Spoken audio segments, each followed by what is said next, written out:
accueillons Nicolas Sarkozy, merci d'être venu. Merci à vous de m'avoir invité, madame. Oui, vous êtes venu témoigner de ce rocambolesque contrôle d'identité dont vous avez été victime, alors que vous circuliez avec votre véhicule personnel en plein Paris. Bon, il faut savoir que depuis, les fonctionnaires ont été mutés en Antarctique, en terre Adélie. Mais comment s'est déroulée donc cette interpellation? Est-ce que vous trouvez que c'est normal, madame Claire Chazal? Je roule en voiture, direction les Abbesses, où j'ai rendez-vous avec l'homme, Joe Star. Mais j'ai pas fait 500 mètres que les keufeux m'arrêtent et me prient de me mettre sur le côté, afin de me soumettre à un contrôle d'identité, simple formalité, quand on a ses papiers. Mais voilà, je ne les avais pas sur moi, j'ai donc été invité au commissariat.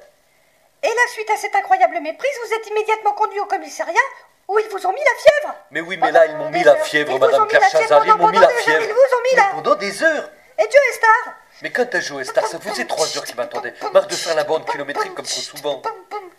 Et donc, mais dites-le si ça vous emmerde ce que je raconte, hein. Quand apparaît devant moi une billette, c'est mal barré pour que je reste planté là. C'est mal barré, il faut que je me décide et fasse mon choix. Tant de réactions très nettes, c'est net. Mais je n'ai plus qu'une seule idée en tête, faut que je la serre. Avant que ça ne me manque, il faut qu'on fasse l'affaire. Mais faut que je tempère mon excitation. Car j'ai déjà la fièvre à la vue de ce canon, donc sous hypnose. Trop contemplatif, je n'ose. Laissez-moi un peu de temps, madame Claire Chazal, c'est pas le bon moment. Je sais, j'ai pas la journée, mais je peux prendre tout mon temps. Mais bien sûr, mais vous êtes ici chez vous. Cette forme qui s'ondule, moi, ça j'aime. Tant pis pour coup de chaîne.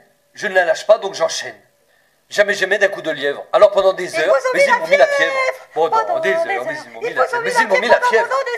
Je suis resté assis sur un banc, contre le radiateur. J'avais pourtant des choses à faire. J'avais beau leur répéter, mais il n'y avait rien à faire, madame Claire Chazal. C'était décidément pas mon jour déjà au réveil. J'étais pas vraiment pour, il y a des jours comme ça où tout ne va pas pour le mieux. Et tout part en couille et tout. Vraiment une journée de merde. Pour toi, pour moi, ce fut terrible. J'ai passé la journée avec une meuf terrible, une biatch de magazine, encore plus bonne. Biatch Que la plus bonne de vos copines. Je vous laisse imaginer la suite, je ne vous fais pas de dessin, ça risque d'être censuré dans le clip. Et là, pendant des heures, je lui ai mis la fièvre.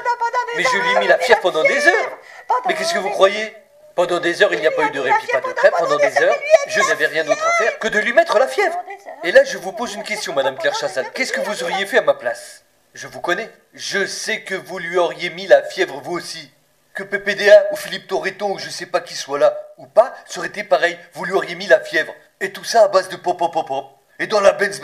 Et c'est comme ça que ça se passe. Oui, je vous arrête, vous venez de faire allusion à ma vie privée. Et je ne peux pas vous laisser porter de telles accusations. Surtout à une heure de grande écoute. D'abord, premièrement, il se met la fièvre. Nous allons arrêter immédiatement. Pendant une heure, Et là, je peux vous affirmer en tant que producteur